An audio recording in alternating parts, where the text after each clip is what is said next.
500 tours Eiffel. C'est ce que nos sociétés modernes consomment en métal chaque 24 heures. Or, certains matériaux sont en voie d'épuisement. Les gisements de zinc et de cuivre n'ont plus que quelques décennies devant eux. Deux problèmes avec notre modèle économique actuel. 1. Les ressources ne se régénèrent pas. Et 2. Les matériaux ont un impact négatif sur l'environnement. Il pourrait ainsi y avoir plus de plastique que de poissons dans les océans d'ici à 2050. On a donc un vrai besoin pour trouver de nouveaux matériaux durables. Oui, mais Jules, avant d'utiliser de nouveaux matériaux, on peut déjà réutiliser ceux présents sur le marché. Et c'est d'ailleurs ce que propose la startup Mudjeans, qui fait de nouveaux jeans à partir d'anciens.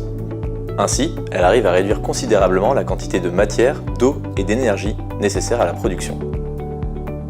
Ainsi, à titre d'exemple, alors qu'il faut normalement 10 000 litres d'eau pour produire un seul jean, Mudjeans n'en utilise que 3 000. C'est génial. Réutiliser les matériaux, c'est bien, mais il faut quand même concevoir les matériaux de demain. Deux entrepreneurs californiens se sont lancés dans un pari assez fou, transformer le CO2 en bioplastique. Et ça marche. Ce nouveau matériau, appelé Air Carbon, est 100% recyclable. Et en plus, il est moins cher que le plastique issu des énergies fossiles. Ikea l'utilise pour produire certains de ses meubles. Pas mal Jules, mais tu sais qu'on peut aussi remplacer le plastique par des champignons? C'est ce que propose Ecovative, une start-up américaine qui fait des emballages à partir de mycélium.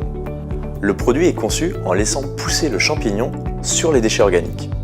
Après quelques jours, ce mélange prend une forme solide et c'est ce nouveau matériau qui sera utilisé pour faire un emballage 100% durable et biodégradable. Ainsi, alors qu'il faut au polystyrène plusieurs milliers d'années pour se décomposer, le champignon se biodégrade naturellement dans votre jardin en quelques jours. Ecovative a séduit déjà plusieurs entreprises, comme Dell qui a remplacé ses emballages plastiques par des emballages naturels à base de mycélium. Tout ça c'est génial, mais alors quels enseignements en tirer? 1. Il faut penser à réutiliser les matériaux qui sont déjà disponibles. Mais ça ne suffit pas, il faut aussi penser aux matériaux de demain et penser notamment aux matériaux biosourcés qui sont disponibles en quantité infinie et avec un impact positif sur l'environnement.